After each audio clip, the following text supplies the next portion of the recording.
നമസ്കാരം. ഇത്രയധികം സൈനിക ശക്തിയെ വളർന്നിട്ടും സ്വന്തമായ ഒരു അഞ്ചാം തലമുറ യുദ്ധവിമാനം ഇല്ല എന്നുള്ളത് ഇന്ത്യയെ സംബന്ധിച്ചിടത്തോളം തികച്ചും അലട്ടുന്ന ഒരു പ്രശ്നം തന്നെയാണ്. ഇന്നതൊരു കേവല ആത്മാഭിമാന പ്രശ്നം മാത്രമല്ല, തികച്ചും കാലഘട്ടത്തിൻ്റെ ആവശ്യമായി മാറിയിരിക്കുകയാണ്. ചൈനയുടെ കൈവശം അഞ്ചാം തലമുറ യുദ്ധവിമാനമുണ്ട്. പാകിസ്ഥാൻ ആകട്ടെ ചൈനയുടെയും തുർക്കിയുടെയും ഒക്കെ സഹായം തേടിക്കൊണ്ട് അനുദിനം അവരുടെ എയർ പവർ വർദ്ധിപ്പിച്ചുകൊണ്ടിരിക്കുകയാണ്. ഈ ഒരു സാഹചര്യത്തിൽ നമ്മളെ സംബന്ധിച്ചിടത്തോളം ഇനി കാത്തിരിക്കാൻ കഴിയില്ല എന്നതാണ് സത്യം. നമ്മുടെ ഉള്ള വിമാനങ്ങൾ തന്നെ ഡീകമ്മീഷനിങ്ങിൻ്റെ ഒക്കെ വക്കത്താണ്.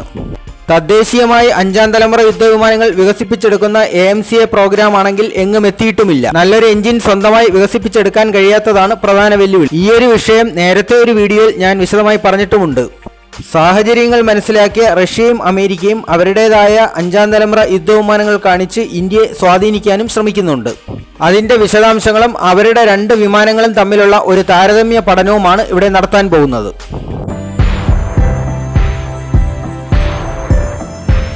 മുമ്പൊരു വീഡിയോയിൽ ഞാൻ പറഞ്ഞത് നമ്മൾ തദ്ദേശീയമായി നിർമ്മിക്കാൻ പോകുന്ന അഞ്ചാം തലമുറ യുദ്ധവിമാനങ്ങൾക്കുള്ള എഞ്ചിനുകളുടെ ഓഫറുകളെ കുറിച്ചാണ്.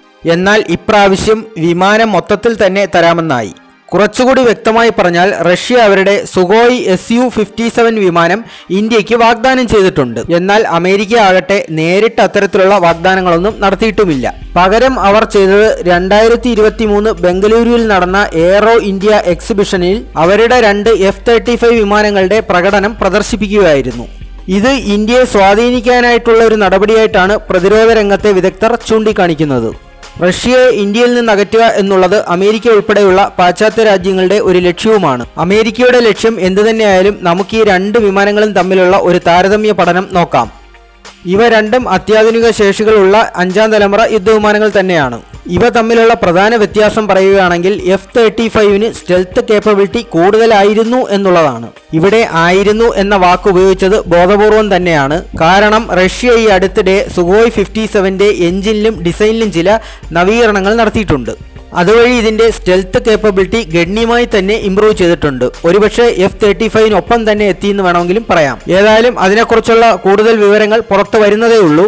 അതുകൊണ്ട് തന്നെ സ്റ്റെൽത്ത് തൽക്കാലം മാറ്റിവെച്ച് മറ്റ് ഫീച്ചേഴ്സിലേക്ക് കടക്കാം. ഇത്രയും നാളും സ്റ്റെൽത്ത് കേപ്പബിലിറ്റിയിൽ ഒരുപടി മുന്നിലായിരുന്നത് കൊണ്ട് തന്നെ F-35 ആയിരുന്നു ഫസ്റ്റ് സ്ട്രൈക്ക് കേപ്പബിലിറ്റി കൂടുതൽ. ഇവിടെയും ആയിരുന്നു എന്ന് തന്നെ നമുക്ക് പറയേണ്ടി വരും. കാരണം സ്റ്റെൽത്ത് ഇംപ്രൂവ് ചെയ്തിട്ടുണ്ടെന്ന് ഞാൻ നേരത്തെ പറഞ്ഞു.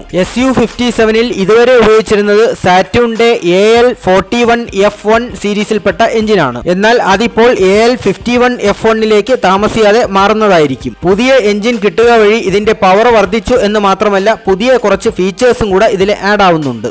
ഒന്നാമതായി ഇതിന്റെ ഹീറ്റ് സിഗ്നേച്ചറും ഇൻഫ്രാറെഡ് സിഗ്നേച്ചറും കുറയും എന്നുള്ളതാണ്. ഹീറ്റ് സിഗ്നേച്ചർ എന്നുകൊണ്ട് ഉദ്ദേശിക്കുന്നത് പുറത്ത് വമിക്കുന്ന ചൂടാണ്. ഇത് കുറയ്ക്കാനായി ഹീറ്റ് അബ്സോർബിംഗ് മെറ്റീരിയൽസ് ഉപയോഗിക്കുന്നുണ്ട്. പുറത്ത് ഒരുപാട് ചൂട് വമിച്ചാലുള്ള കുഴപ്പം ശത്രുക്കളുടെ ട്രാക്കിംഗ് ഡിവൈസുകൾക്ക് ഇവയെ കണ്ടെത്താൻ എളുപ്പമാണ് എന്നുള്ളതാണ്. അതുപോലെ തന്നെ ഇൻഫ്രാറെഡ് സിഗ്നേച്ചറും കുറച്ചിട്ടുണ്ട്. ഇപ്രകാരമാണ് ഇതിന്റെ സ്റ്റെൽത്ത് കേപ്പബിലിറ്റി ഇത് ഇംപ്രൂവ് ചെയ്തത്.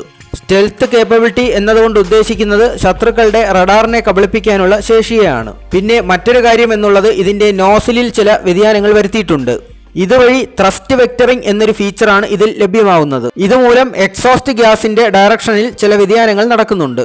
ഇതുകൊണ്ടുള്ള ഒരു പ്രയോജനം എന്താണെന്ന് വെച്ചാൽ വിമാനത്തിന്റെ ചടുലതയും അഭ്യാസ പ്രകടനങ്ങൾക്കുള്ള ശേഷിയും വർദ്ധിക്കും. വിമാനങ്ങൾ പെട്ടെന്ന് വെട്ടിക്കുന്നതും കരണം മറിയുന്നതുമൊക്കെ നമ്മൾ എയർ ഷോകളിൽ കണ്ടിട്ടുണ്ട്. അതുപോലെ തന്നെ പാമ്പ് മുന്നോട്ടായുന്ന പോലുള്ള ചലനങ്ങൾ, കോബ്ര മാനുവർ എന്നാണ് ഇതിന് പറയുന്നത്. ഇതൊക്കെ സാധ്യമാക്കുന്നതിന് പിന്നിൽ പ്രധാനമായും ത്രസ്റ്റ് വെക്ടറാണ്. F-35 പൊതുവെ ഇത്തരം ചലനങ്ങളിൽ അത്ര കേമനല്ല എന്ന് തന്നെ പറയാം. F-35 കൂടുതലും എയർ ടു ഗ്രൗണ്ട് സ്ട്രൈക്കുകളിലാണ് പ്രാഗൽഭ്യം തെളിയിച്ചിട്ടുള്ളത്. എന്നാൽ Su-57 ഇതിന്റെ ചടുലത കൊണ്ട് തന്നെ എയർ ടു എയർ സ്ട്രൈക്കിൽ കൂടുതൽ മികവ് കാണിക്കുന്നു. ഡോഗ് ഫൈറ്റ് അഥവാ യുദ്ധവിമാനങ്ങൾ നേർക്കുനേർ ആകാശത്തിൽ വെച്ച് പോരാടുന്ന ഒരവസ്ഥ, ഇങ്ങനെ ഒരു അവസ്ഥയുണ്ടായാൽ സുഖോയ് 57 F-35 മികച്ചതാണെന്ന് കരുതപ്പെടുന്നു. എന്നുവെച്ച് ഇതിൽ Su-57 തന്നെ വിജയിച്ചു കൊള്ളണമെന്ന് ഉറപ്പൊന്നുമില്ല. രണ്ടുപേരിൽ ആർക്ക് വേണമെങ്കിലും വിജയിക്കാം. പിന്നെ ഹോളിവുഡ് മൂവിയായ ടോപ്പ് ഗൺ മാവറിക്കിൽ ടോം ക്രൂയിസ് Su-57 പരാജയപ്പെടുത്തുന്നതായി കാണിക്കുന്നുണ്ട്. അത് അമേരിക്കക്കാർ നിർമ്മിച്ച ഒരു പടത്തിൽ അങ്ങനെ സംഭവിക്കത്തുള്ളൂ. അത് ആ നിലയ്ക്ക് കണ്ടാൽ മതി. പിന്നെ F-35 തീർച്ചയായും മുൻകൈ ലഭിക്കുന്ന ചില ഘടകങ്ങളുണ്ട്. അത് അതിന്റെ ട്രാക്കിംഗ് ആൻഡ് കമ്പ്യൂട്ടർ സിസ്റ്റമാണ്. ഒരേ സമയം 23 ടാർഗറ്റുകളെ വരെ ട്രാക്ക് ചെയ്യാനുള്ള കപ്പാസിറ്റി ഇതിനുണ്ട്.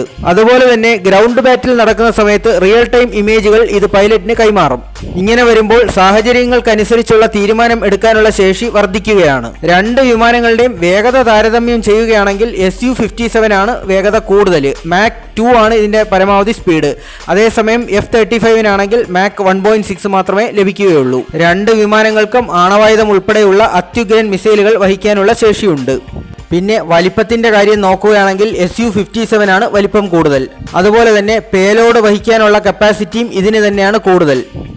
ഇനി പറയാൻ പോകുന്നത് F-35 Su-57 മേൽക്കോയ്മ ലഭിക്കുന്ന ഒരു ഫാക്ടറാണ്. യുദ്ധവിമാനങ്ങളുമായി ബന്ധപ്പെട്ട 3 പ്രധാന വാക്കുകളാണ് ഇനി പറയുന്നത്. CTOL, STOL, VTOL എന്നിവയാണ് ഇത് മൂന്നും വിശദമാക്കാം. CTOL എന്നാൽ conventional take off and landing എന്നാണ് അർത്ഥം. അതായത് സാധാരണ വിമാനങ്ങൾ റൺവേയിലൂടെ ഓടി ടേക്ക് ഓഫും ലാൻഡിംഗും നടത്തുന്ന ഒരവസ്ഥ. എന്നാൽ STOL കൊണ്ട് ഉദ്ദേശിക്കുന്നത് short take off and landing എന്നാണ്. അതായത് പരിമിതമായ സ്ഥലത്ത് കുറഞ്ഞ അളവിൽ മാത്രം ഓടി ടേക്ക് ഓഫും ലാൻഡിംഗും നടത്തുക. ഇനി VTOL എന്നാൽ vertical take off and landing എന്നാണ്. അതായത് ഹെലികോപ്റ്ററിനെ പോലെ നിന്ന നിൽപ്പിൽ ടേക്ക് ഓഫും ലാൻഡിംഗും നടത്തുക. ഇവിടെ Su-57 ഇല്ലാത്തതും എന്നാൽ F-35 ഉള്ളതും STOLും VTOLുമാണ്. ഇത് തീർച്ചയായും F-35ന്റെ ഗ്ലാമർ കൂട്ടുന്ന ഒരു ഘടകം തന്നെയാണ്. ഇനി ഇതിന്റെ വിലകൾ തമ്മിൽ താരതമ്യം ചെയ്യുകയാണെങ്കിൽ F-35 $80 മില്യൺ ആണ് ഒരു യൂണിറ്റിന്റെ വില. അതേസമയം Su-57 പഴയ എഞ്ചിൻ വെച്ചുള്ള വിലയാണെങ്കിൽ $50 മില്യൺ ആണ് വരുന്നത്. പുതിയ എഞ്ചിൻ വെച്ച് വരുമ്പോൾ വില കൂടുമെന്നുള്ള കാര്യം ഉറപ്പാണ്. പക്ഷേ ഇതിന്റെ വില വിവരങ്ങളൊന്നും പുറത്തുവിട്ടിട്ടില്ല. അപ്പോൾ ഇതൊക്കെയാണ് ഇവ രണ്ടും തമ്മിലുള്ള ഒരു ഏകദേശ താരതമ്യം. പിന്നെ നമ്മൾ അറിയേണ്ട മറ്റൊരു കാര്യം, റഷ്യയിലെ സുഖോയും ഇന്ത്യയിലെ ഹിന്ദുസ്ഥാൻ എയറോനോട്ടിക്സ് ലിമിറ്റഡും തമ്മിൽ FGFA അതായത് 5th ജനറേഷൻ ഫൈറ്റർ എയർക്രാഫ്റ്റ് നിർമ്മിക്കുന്ന ഒരു പദ്ധതിയുമായി സഹകരിക്കാൻ ധാരണയായതായിരുന്നു. എന്നാൽ പിന്നീട് പല അഭിപ്രായ വ്യത്യാസങ്ങളും ഉണ്ടായതിനെ തുടർന്ന് അത് വേണ്ട എന്ന് വെക്കുകയായിരുന്നു. ശ്രീ രാജ്നാഥ് സിംഗ് ഈ അടുത്തിടെ മോസ്കോയിൽ സന്ദർശനം നടത്തുകയുണ്ടായി. അവിടെ വെച്ച് അദ്ദേഹം റഷ്യയുമായുള്ള സൗഹൃദത്തെക്കുറിച്ച് പറഞ്ഞ വാക്കുകൾ ഇപ്പോൾ ട്രെൻഡിംഗ് ആണ്. ലോകത്തിലെ ഏറ്റവും ഉയരമുള്ള പർവ്വതത്തെക്കാൾ ഉയരത്തിലും അതുപോലെ തന്നെ ലോകത്തിലെ ഏറ്റവും ആഴമേറിയ സമുദ്രത്തെക്കാൾ ആഴത്തിലുമുള്ള ബന്ധമാണ് ഇന്ത്യയും റഷ്യയും തമ്മിലുള്ള സൗഹൃദം എന്നതായിരുന്നു അദ്ദേഹത്തിന്റെ വാക്കുകൾ. ഇതിനിടയിലും കരാർ പ്രകാരം ഇന്ത്യക്ക് ലഭിക്കേണ്ട 2 S-400 anti missile defence system ഇതുവരെയും ഇന്ത്യക്ക് ലഭിച്ചിട്ടില്ല എന്നുള്ള കാര്യവും രാജ്നാഥ് സിംഗ് റഷ്യയെ ഓർമ്മപ്പെടുത്തി.